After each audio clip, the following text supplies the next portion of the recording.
राजा पृथु ने कहा, हे मुनि श्रेष्ठ नारद जी, आपने कार्तिक माह के व्रत में जो तुलसी की जड़ में भगवान विष्णु का निवास बताकर उस स्थान की मिट्टी की पूजा करना बतलाया है, अतः मैं श्री तुलसी जी के महात्म्य को सुनना चाहता हूँ। तुलसी जी कहाँ और किस प्रकार उत्पन्न हुई, यह बताने की कृपा करें। नारद जी बोले, राजन, आप तुलसी जी की महत्ता तथा उनके जन्म का प्राचीन इतिहास ध्यानपूर्वक सुनिए। एक बार देवगुरु बृहस्पति और देवराज इंद्र भगवान शंकर की दर्शन करके कैलाश पर्वत पर चले गए। तब भगवान शंकर ने अपने भक्तों की परीक्षा के लिए जटाधारी दिगंबर का रूप धारण कर उन दोनों के मार्ग में अवरोध उत्पन्न किया। यद्यपि वह तेजस्वी, शांत, लंबी भुजा और चौड़ी छाती वाले और गौण बड़ वाले अपने विशाल नेत्रों से युक्त तथा सिर पर जटा धारण किए वैसे ही बैठे थे। तथापि उन शंकर को न पहचान कर इंद्र ने उनका नाम व धाम आदि पूछते हुए कहा कि क्या शंकर भगवान अपने स्थान पर हैं या कहीं गए हुए हैं। इस पर तपस्वी रूप भगवान शिव कुछ नहीं बोले। इंद्र को अपने त्रिलोकी नाथ होने का गर्व था। उसी अहंकार के प्रभाव से वह चुप किस प्रकार रह सकता था। उसने क्रोधित होते हुए उस तपस्वी को घुड़क कर कहा, अरे, मैंने तुझसे कुछ पूछा और तू उसका उत्तर भी नहीं देता। मैं अभी तुझ पर वज्र का प्रहार करता हूँ, फिर देखता हूँ कि कौन तुझ दुर्मूर्ति की रक्षा करता है। इस प्रकार कहकर जैसे ही इंद्र ने उसके जटाधारी दिगंबर को मारने के लिए हाथ में वज्र लिया, वैसे ही भगवान शिव ने वज्र सहित इंद्र का हाथ स्तंभित कर दिया और विकराल नेत्र कर उसे देखा। उस समय ऐसा प्रतीत हो रहा था जैसे कि दिगंबर प्रज्वलित हो उठा हो और वह अपने तेज से जला देगा। बुझाए स्तंभित होने के कारण इंद्र दुखित होने के साथ साथ अत्यंत कुपित भी हो गया। परंतु उस जटाधारी दिगंबर को प्रज्वलित देख बृहस्पति जी ने उन्हें भगवान शिव जानकर प्रणाम किया और दंडवत होकर उनकी स्तुति करने लगे। बृहस्पति भगवान शंकर से कहने लगे, हे दीनानाथ, हे महादेव, आप अपने क्रोध को शांत कर लीजिए और इंद्र के इस अपराध को क्षमा कर दीजिए। बृहस्पति के ये वचन सुनकर भगवान शंकर ने गंभीर वाणी में कहा, मैं अपने नेत्रों से निकाले हुए क्रोध को किस प्रकार रोकूं। तब बृहस्पति ने कहा, भगवान, आप अपना भक्त वत्सल नाम सार्थक करते हुए अपने भक्तों पर दया कीजिए। आप अपने इस तेज को अन्यत्र स्थापित कीजिए और इंद्र का उद्धार कीजिए। तब भगवान शंकर गुरु बृहस्पति से बोले, मैं तुम्हारी स्तुति से अत्यंत प्रसन्न हूँ। तुमने इंद्र को जीवन दान दिलवाया। मुझे विश्वास है कि मेरे नेत्रों की अग्नि अब इंद्र को पीड़ित नहीं करेगी। बृहस्पति के इस प्रकार कहकर भगवान शिव ने अपने मस्तक से निकाले हुए अग्निमय तेज को अपने हाथों में ले लिया और फिर उसे क्षीर सागर में डाल दिया। तत्पश्चात भगवान शंकर अत्यंत ध्यान हो गए। इस प्रकार जिसको जो जानने की कामना थी उसे जानकर इंद्र तथा बृहस्पति अपने अपने स्थान पर चले गए। श्री नमा अध्याय समाप्तम। मायापति नारायण के चरणों में शीश नवाए। 10वां अध्याय कार्तिक पढ़ू मैंने श्रोताए। राजा पृथु बोले, हे ऋषि श्रेष्ठ नारद जी, आपको प्रणाम है। आप कृपया अब यह बताने की कृपा कीजिए कि जब भगवान शंकर ने अपने मस्तक के तेज को क्षीर सागर में डाला तो उस समय क्या हुआ। नारद जी बोले, हे राजन, जब भगवान शंकर ने अपने तेज को क्षीर सागर में डाल दिया उस समय वह शीघ्र ही बालक होकर सागर के संगम पर बैठकर संसार को भय देने वाला रुदन करने लगा। उसके रुदन को संपूर्ण जगत व्याकुल हो उठा। लोकपाल भी व्याकुल हो गए, चराचर चलायमान हो गए। शंकर सुवन के रुदन से संपूर्ण ब्रह्मांड व्याकुल हो गया। यह देखकर सभी देवता, ऋषि, मुनि व्याकुल होकर ब्रह्मा जी की शरण में गए। उन्होंने प्रणाम कर उनकी स्तुति करने लगे। उन सभी ने ब्रह्मा जी से कहा, हे पितामह, ये तीन बहुत ही विकट परिस्थितियां उत्पन्न हो गई हैं। महायोगिन, इसको नष्ट कीजिए। देवताओं के मुख से इस प्रकार सुनकर ब्रह्मा जी सत्यलोक से उतरकर उस बालक को देखने के लिए सागर तट पर गए। सागर ने ब्रह्मा जी को आता देखकर उन्हें प्रणाम किया और बालक को उठाकर उनकी गोद में दे दिया। आश्चर्यचकित हुए ब्रह्मा जी ने पूछा, हे सागर, ये बालक किसका है? शीघ्र तक आप पूर्वक कहो। सागर विनम्रता पूर्वक बोला, प्रभु यह तो मुझे ज्ञात नहीं है, परंतु मैं इतना अवश्य जानता हूँ, यह गंगा सागर के संगम पर प्रकट हुआ, इसीलिए यह जगत गुरु, आप इस बालक का जात कर्म आदि संस्कार कर इसका जातक फल बताइए। नारद जी राजा पृथु से बोले, सागर ब्रह्मा जी के गले में हाथ डालकर बार बार आकर्षण कर रहा था, फिर तो उसने ब्रह्मा जी का गला इतनी जोर से पकड़ा, उससे पीड़ित होकर ब्रह्मा जी की आंखों में आंसू टपकने लगे। ब्रह्मा जी ने अपने दोनों हाथों को जोड़कर लगाकर किसी सागर में अपना गला छुड़वाया और सागर से कहा, हे सागर सुनो, मैं तुम्हारे इस पुत्र का जातक का फल कहता हूँ।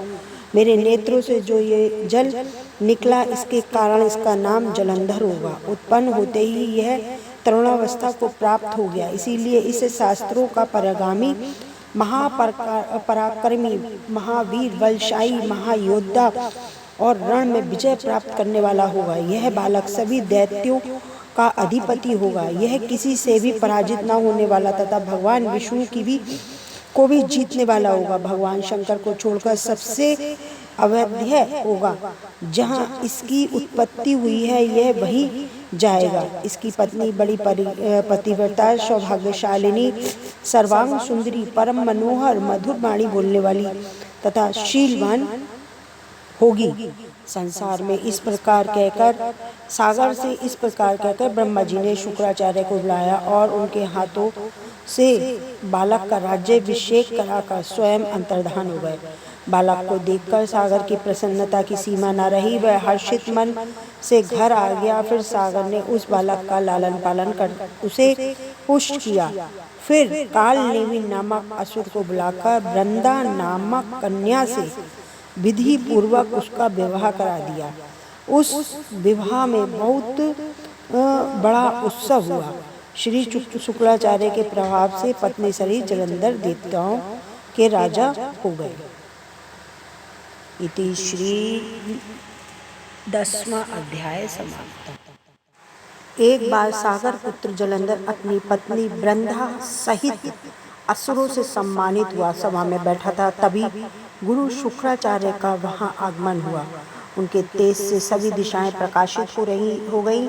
गुरु शुक्राचार्य को आता देखकर सागर पुत्र जलंधर ने असुरों सहित उठकर खड़े होकर बड़े आदर से प्रणाम किया। गुरु शुक्राचार्य ने उनको सबको आशीर्वाद दिया। फिर जलंधर ने उन्हें एक दिव्य आसन पर बैठाकर स्वयं भी आसन ग्रहण किया। फिर सागर पुत्र जलंधर ने उनसे विनम्रता पूर्वक पूछा, हे गुरु जी, आप हमें बताने की कृपा करें कि राहु का सिर किसने काटा था। इस पर दैत्य गुरु शुक्राचार्य ने विरोचन पुत्र हिरण्यकश्यप और धर्मात्मा पौत्र का परिचय देकर देवताओं और असुरों द्वारा समुद्र मंथन की कथा संक्षेप में सुनाते हुए बताया। जब समुद्र में अमृत निकला तो उस समय देव रूप बनाकर राहु भी पीने बैठ गया। इस पर इंद्र के पक्षपाती भगवान विष्णु ने राहु का सिर काट डाला। अपने गुरु के मुख से इस प्रकार वचन सुनकर जलंधर के क्रोध की सीमा न रही, उसके नेत्र लाल हो गए। फिर उसने अपने धर्मर नामक दूत को बुलाया और उसे शुक्राचार्य द्वारा सुनाया गया वृत्तांत सुनाया। तत्पश्चात उसने धर्मर को आज्ञा दी, तुम शीघ्र ही इंद्रपुरी जाकर इंद्र को मेरी शरण में लाओ। धर्मर जलंधर का बहुत बड़ा आज्ञाकारी और निपुण दूत था। वह जल्दी ही इंद्र की सुधर्मा नामक सभा में जा पहुंचा और जलंधर के शब्दों में इंद्र से बोला, हे देवता धाम, तुम्हें समुद्र का मंथन क्यों किया और मेरे पिता के समस्त रत्नों को क्यों ले लिया? ऐसा कर तुमने अच्छा नहीं किया। यदि तू अपना भला चाहता है तो सब रत्नों एवं देवताओं सहित मेरी शरण में आ जा, अन्यथा तेरे राज्य को ध्वस्त कर दूंगा। इसमें कुछ भी मिथ्या नहीं है। इंद्र बहुत विस्मित हुआ और कहने लगा, पहले मेरे भय से सागर ने सब पर्वतों को अपनी कुक्षी में क्यों स्थान दिया और उसने मेरे शत्रु दैत्यों की क्यों रक्षा की? इसी कारण उनके सब रत्न हरण किए। मेरा द्रोही सुखी नहीं रह सकता, इसमें संदेह नहीं। इंद्र की ऐसी बात सुनकर वह दूत शीघ्र ही जलंधर के पास आया और सब बातें कह सुनाई। उन सुनते ही वह दैत्य मारे क्रोध की अपने ओष्ठ फड़फड़ाने लगा और देवताओं पर विजय प्राप्त करने के लिए उद्योग आरंभ कर दिया। फिर तो सब दिशाएं पाताल करोड़ों करोड़ों दैत्य उसके पास आने लगे। शुंभ और निशुंभ आदि करोड़ों सेनापतियों के साथ जलंधर इंद्र से युद्ध करने लगा। शीघ्र ही इंद्र के नंदन में उसने अपनी सेना उतार दी। वीरों की शंखध्वनि और गर्जना से इंद्र पूरी गूंज उठी। अमरावती छोड़ देवता उससे युद्ध करने चले गए। भयानक मार काट हुई। असुरों के गुरु आचार्य शुक्र अपनी मृत संजीवनी विद्या से और देवगुरु बृहस्पति द्रोणगिरि से औषधि लाकर जिलाते रहे। इस पर जलंधर ने कुद्र होकर कहा, मेरे हाथ से मारे हुए देवता जी कैसे जाते हैं? जिलाने वाली विद्या तो उसके पास है। इस पर शुक्राचार्य ने देवगुरु द्वारा द्रोणाचार्य से औषधि लाकर देवताओं को जिलाने की बात कह दी। यह सुनकर जलंधर और भी कुपित हो गया।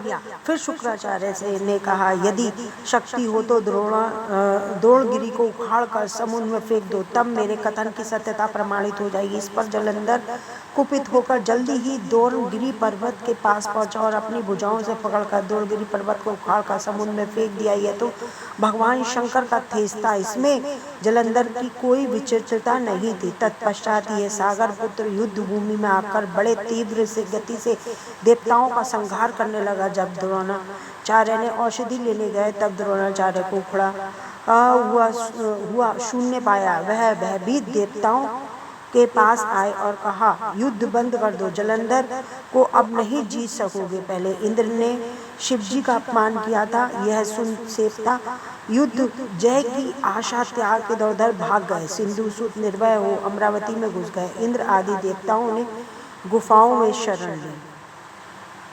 इति श्री 11वां अध्याय समाप्त। श्री नारद जी बोले, जलंधर राक्षस को फिर आता हुआ देखकर सभी इंद्रादि देवतागण भय से कांप गए। विष्णु भगवान की स्तुति करने लगे। देवेंद्र बोले, हे भगवान, आप मत्स्य कुमादि कितने ही अवतार धारण करके अपने भक्तों का कार्य के लिए उद्धत रहते आए हैं और सर्वदा दुखियों को दुख का नाश करते आए हैं तथा ब्रह्मा विष्णु और शिव रूप धारण कर संसार की उत्पत्ति पालन तथा संहार करते आए हैं। गदा शंख अंग और तलवार अपने हाथों में धारण किए ऐसे भगवान को नमस्कार है। आप लक्ष्मी के पति, दैत्यों का विनाश करने वाले, गरुड़ पर सवारी करने वाले, पीताम्बराधारी, यज्ञ आदि समस्त क्रियाओं को परिपूर्ण करने और विघ्नों को दूर करने वाले विष्णु भगवान, इस प्रकार आपको बारंबार प्रणाम करते हुए, हे विष्णु, आप राक्षसों से पीड़ित देवताओं के दुख रूपी पर्वत के लिए वज्र के सदृश हैं। आप शेष रूपी शैया पर शयन करते हुए सूर्य तथा चंद्रमा ये दोनों आपके नेत्र हैं। इस प्रकार स्वरूपधारी आपको हमारा बारंबार प्रणाम है। नारद जी ने कहा, जो प्राणी इस संकट को नाश करने वाले स्रोत का पाठ करेगा, यह विष्णु भगवान की कृपा से कभी भी दुखी न होगा। देवतागण इस प्रकार की स्तुति करने लगे। तब भगवान विष्णु को देवताओं की विपत्ति का ज्ञान हुआ। विष्णु भगवान तुरंत सैया से उठकर खड़े हुए और उदास होते हुए गरुड़ पर सवार होकर लक्ष्मी जी से कहने लगे। श्री भगवान ने कहा, तुम्हारे भाई जलंधर ने देवताओं को बहुत कष्ट दिया। देवताओं ने मुझे युद्ध के लिए बुलाया है, अतः शीघ्रतापूर्वक मैं वहां जाऊंगा। लक्ष्मी जी ने कहा, नाथ, हे कृपा निधि, मैं आपकी प्यारी पत्नी हूँ। यदि सर्वथा आप में भक्ति रखती हूँ, तब मेरे भाई को युद्ध में कैसे मार सकेंगे? भगवान ने कहा कि शिवजी के अंश से उत्पन्न होने के कारण, ब्रह्मा के वरदान के कारण तुम्हारी प्रीतिवश जलंधर मेरे वध योग्य नहीं है। नारद जी ने कहा कि विष्णु भगवान लक्ष्मी जी से ऐसा कहकर गरुड़ पर आसीन हुए। शंख चक्र गदा और तलवार धारण किए हुए दैत्यों से युद्ध के लिए विष्णु भगवान शीघ्रता से जहां देवतागण स्तुति कर रहे थे जा पहुंचे। तदंतर गरुड़ के पंखों द्वारा प्रताड़ित वायु के वेग से पीड़ित होकर दैत्यगण आकाश में उड़ने लगे। जिस तरह वायु से आहूत होकर मेघ आकाश में उड़ते हैं, दैत्याशीष जलंधर राक्षसों को वायु पीड़ित देखकर क्रोधित होता हुआ उछलकर विष्णु के समीप आ गया। इति श्री 12वां अध्याय समाप्तम। कार्तिक मास कथा को सुनो, सभी सहज मन लाए। 13वां अध्याय लिखूं, प्रभु शरण में आए। दोनों ओर से गदाओं और बाणों और शूलों आदि का भीषण प्रहार हुआ। दैत्यों के तीक्ष्ण प्रहारों से व्याकुल देवता इधर उधर भागने लगे। तब देवताओं को इस प्रकार भयभीत हुआ देख गरुड़ पर चढ़े भगवान युद्ध में आगे बढ़े। उन्होंने अपने सारंग नामक धनुष उठाकर बड़े जोर का टंकार किया। त्रिलोकी शाब्दिक हो गई। पल मात्र में भगवान ने हजारों दैत्यों के सिरों को काट गिराया। फिर तो विष्णु और जलंधर का महासंग्राम हुआ। बाणों से आकाश भर गया। लोग आश्चर्य करने लगे। भगवान विष्णु ने बाणों के बेग से उस दैत्य की ध्वजा, छत्र और धनुष बाण काट डाले। इससे व्यथित हो उसने अपनी गदा उठाकर गरुड़ के मस्तक पे दे मारी। सभी साथ ही क्रोध से उस दैत्य ने विष्णु की छाती में भी एक तीक्ष्ण बाण मारा। इससे उत्तर में विष्णु जी ने उसकी गदा काट दी और अपने सारंग धनुष और बाण चढ़ाकर उसको भीगना आरंभ किया। इस पर जलंधर ने इन पर अपने पहने बाण बरसाने लगा। उसने विष्णु जी को कई पहने बाण मारकर वैष्णव धनुष को काट दिया। धनुष कट जाने पर भगवान ने गदा ग्रहण कर ली और शीघ्र ही जलंधर को खींचकर मारी। उससे अन्नीबद्ध अमोद गदा की मार से भी वह दैत्य कुछ ही चलायमान न हुआ। उसने एक अग्निमुक्त त्रिशूल उठाकर विष्णु की ओर छोड़ दिया।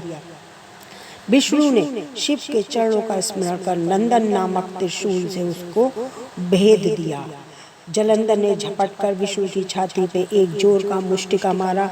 उसके उत्तर में भगवान विष्णु ने उसकी छाती पर अपनी मुष्टि का प्रहार किया। फिर दोनों घुटने टेक बाहुओं और मुष्टिकाओं से भाव युद्ध करने लगे। कितनी ही देर तक भगवान उसके साथ युद्ध करते तथा तब सर्वश्रेष्ठ मायावी भगवान उस दैत्यराज मेघवाणी से बोले, हे रण दुर्मुद दैत्य श्रेष्ठ, तू धन्य है जो महायुद्ध में इन बड़े बड़े आयुधों से भी भयभीत ना हुआ। तेरे इस युद्ध में मैं प्रसन्न हूँ, तू जो चाहे वर मान ले। मायावी विष्णु की ऐसी वाणी सुन जलंधर ने कहा, हे भावु, आप यदि मुझ पर प्रसन्न हैं तो यह वर दीजिए कि आप मेरी बहन तथा अपने सारे कुटुंबियों सहित मेरे घर पर निवास करें। नारद जी बोले, ऐसे वचन सुनकर विष्णु जी को खेद तो हुआ, किंतु उसी क्षण देवेश ने तथास्तु कह दिया। अब विष्णु जी सब देवताओं के साथ जलंधर के घर जाकर निवास करने लगे। जलंधर अपनी बहन लक्ष्मी और देवताओं सहित विष्णु को वहां पाकर प्रसन्न हुआ। फिर जो देवताओं के पास जो भी रत्न आदि थे सबको ले लिया। जलंधर पृथ्वी पर आया, निशुंभ को पाताल में स्थापित कर दिया और देव दानव यक्ष गंधर्व सिद्ध सर्प राक्षस मनुष्य आदि सबको अपना वंशवर्ती बना त्रिभुवन पर शासन करने लगा। उसने धर्मानुसार सुपुत्रों के समान प्रजा का पालन किया और धर्म राज्य में सभी सुखी थे। इति श्री 13वां अध्याय समाप्तम। कार्तिक मास का आज लिखूं 14वां अध्याय। श्री हरि कृपा करें, श्रद्धा प्रेम बढ़ाए। तब उसको धर्म पूर्वक राज्य करते हुए देवता क्षुब्ध हो गए। उन्होंने देवादिदेव शंकर का मन में स्मरण करना आरंभ किया। तब भक्तों की कामना पूर्ण करने वाले शंकर जी ने नारद को बुलाकर देव कार्य की इच्छा और उनको वहां भेजा। शंभु भक्त नारद शिव की आज्ञा से देवपुरी गए। इंद्रादि सभी देवता व्याकुल हो शीघ्रता से उठ नारद जी को उत्कंठा भरी दृष्टि से देखने लगे। अपने सब दुखों को कहकर उन्हें नष्ट करने की प्रार्थना की। तब नारद जी ने कहा, मैं सब कुछ जानता हूँ, इसीलिए आप दैत्यराज जलंधर के पास जा रहा हूँ। ऐसा कहकर नारद जी देवताओं को आश्रित कर जलंधर की सभा में आए। जलंधर ने नारद जी के चरणों की पूजा कर हंसते हुए कहा, हे ब्रह्मांड, कहिए आप कहाँ से आ रहे हैं, यहाँ कैसे आए हैं, मेरे योग्य सेवा जो हो आप बताइए। नारद जी प्रसन्न होकर बोले, हे महाबुद्धिमान जलंधर, तुम धन्य हो। मैं स्वेच्छा से कैलाश पर्वत पर गया था। जहाँ 10,000 योजनों में कल्प वृक्ष का वन है, वहाँ मैंने सैकड़ों कामधेनुओं को विचरते देखा तथा यह भी देखा कि वह अद्भुत चिंतामणि से प्रकाशित परम दिव्य अद्भुत और सब कुछ सुवर्ण में है। मैंने वहाँ पार्वती के साथ स्थित शंकर को भी देखा, जो सर्वांग सुंदर गौरवर्ण त्रिनेत्र मस्तक चंद्रमा धारण किए हुए हैं। उन्हें देखकर मुझे बड़ा आश्चर्य हुआ कि इनके समान सर्वमध्यशाली त्रिलोकी में कोई नहीं या है। यह दैत्यराज, उसी समय मुझे तुम्हारी स्मृति का स्मरण हो आया और उसे देखने की इच्छा से ही तुम्हारे पास आया हूँ। यह सुनकर जलंधर को बड़ा हर्ष हुआ। उसने नारद जी को अपनी सब समृद्धि दिखला दी और उसे देख नारद जी को बड़ी प्रसन्नता की और कहा कि निश्चय ही तुम त्रिलोकपति होने के योग्य हो। ब्रह्मा जी का हंस युक्त विमान भी तुम ले आए हो और धूलोक, पाताल लोक, पृथ्वी, जितने भी रत्न आदि हैं, सब तुम्हारे ही हैं। ऐरावत, उच्चस्व, घोड़ा, कल्प वृक्ष और कुबेर की निधि भी तुम्हारे पास है। मणियों और रत्नों के ढेर भी तुम्हारे पास लगे हुए हैं। इससे मैं बड़ा प्रसन्न हूँ, परंतु तुम्हारे पास कोई स्त्री रत्न नहीं है। उसके बिना तुम्हारा यह सब फीका है। तुम किसी स्त्री रत्न को ग्रहण करो। नारद जी के ऐसे वचन सुनकर दैत्यराज काम से व्याकुल हो गया। उसने नारद जी को प्रणाम कर पूछा कि हे ऐसी स्त्री, हे नारद जी, ऐसी स्त्री कहाँ मिलेगी जो सब रत्नों में श्रेष्ठ हो। नारद जी ने कहा, ऐसा रत्न तो कैलाश पर्वत में योगी शंकर के पास ही है। उनकी सर्वांग सुंदरी पत्नी देवी पार्वती बहुत ही मनोरम है। उनके समान सुंदरी मैंने किसी को नहीं देखा।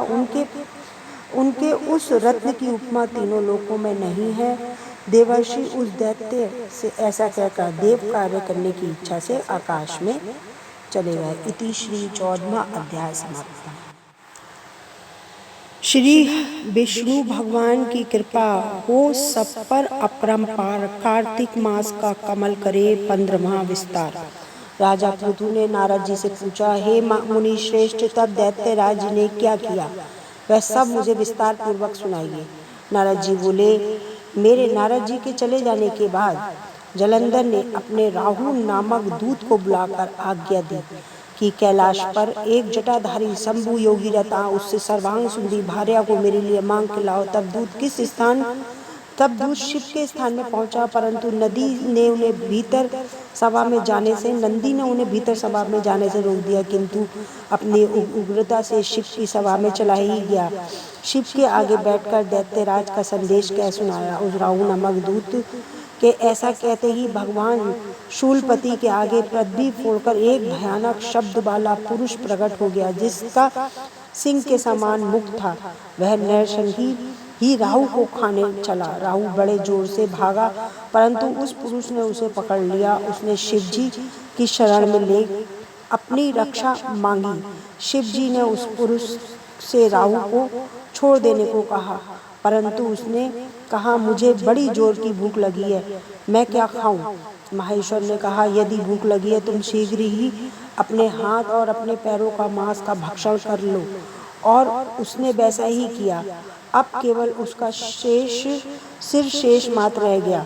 तब ऐसा कृत्य देख शिवजी प्रसन्न हो उसने उसे अपना आज्ञा पालक जान अपना परम प्रिय गण बना लिया। उस दिन से शिवजी के द्वार पर स्वकीर्ति मुख नामक गण होकर रहने लगा।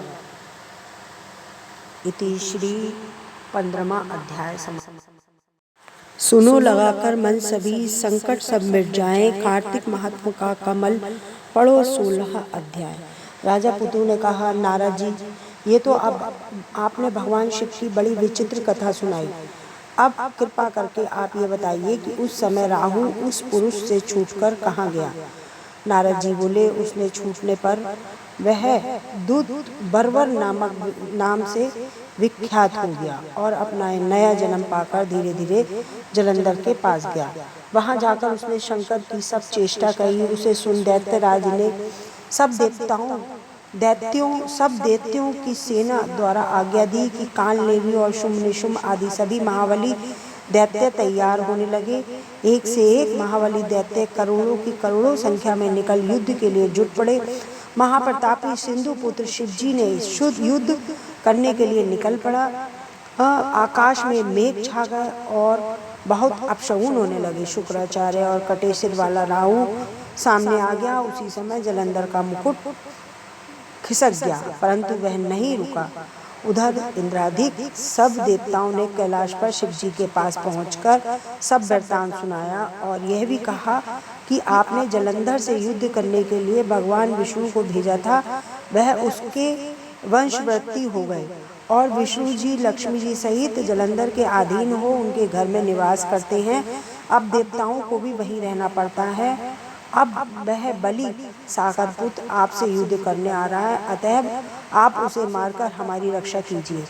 यह सुनकर शंकर जी विष्णु जी को बुलाकर पूछा, हे ऋषिकेश, युद्ध में आपने जलंधर का संहार क्यों नहीं किया और बैकुंठ छोड़कर आप उसके घर क्यों चले गए? यह सुनकर विष्णु जी ने हाथ जोड़कर नम्रता पूर्वक भगवान शंकर से कहा, उसे आपका अंशी और लक्ष्मी जी का भ्राता होने के कारण ही मैंने नहीं मारा। यह बड़ा वीर और देवताओं से अजय है, इसी पर मुग्ध होकर मैं उसके घर निवास करने लगा हूँ। विष्णु जी के इन वचनों को सुनकर शंकर जी हंस पड़े और कहा, हे विष्णु, आप यह क्या करते हैं? मैं उस दैत्य जलंधर को अवश्य मारूंगा। अब आप सभी देवता जलंधर को मेरे द्वारा ही मारा गया जाने, अपने स्थान को जाइए। जब शंकर जी ने ऐसा कहा तो सब देवता संदेह रहित होकर अपने स्थान को चले गए। इसी समय पराक्रमी जलंधर अपनी विशाल सेना के साथ पर्वत के समीप कैलाश को घोर सिंहनाद करने लगा।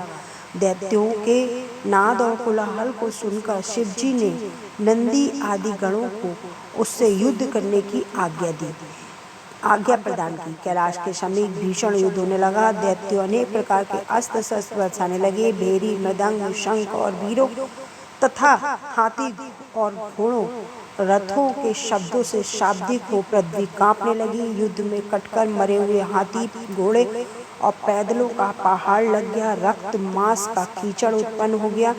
दैत्यों के आचार्य शुक्र जी अपनी मृत संजीवनी विद्या से दैत्यों को जिलाने लगे। यह देखकर शिव जी के गण व्याकुल हो गए और उनके पास जाकर सारा वृतांत सुनाया। उसे सुनकर भगवान रुद्र के क्रोध की सीमा न रही। फिर तो उस समय उनके मुख से एक बड़ी भयंकर कृत्या उत्पन्न हुई, जिसकी दोनों जंघाएं ताल वृक्ष के समान थी। वह युद्ध भूमि में जा सब असुरों को चवर्ण करने लगा। फिर वह शुक्राचार्य के समीप पहुंची और शीघ्र ही अपनी योनि में गुप्त कर लिया। फिर स्वयं ही अंतर ध्यान हो गए। शुक्राचार्य के गुप्त हो जाने से दैत्यों का मुख मलिन पड़ गया। वे युद्ध भूमि को छोड़कर भागे। इस पर शुंभ और निशुंभ, काल नेमी आदि सेनापतियों ने अपने भागते हुए वीरों को रोका।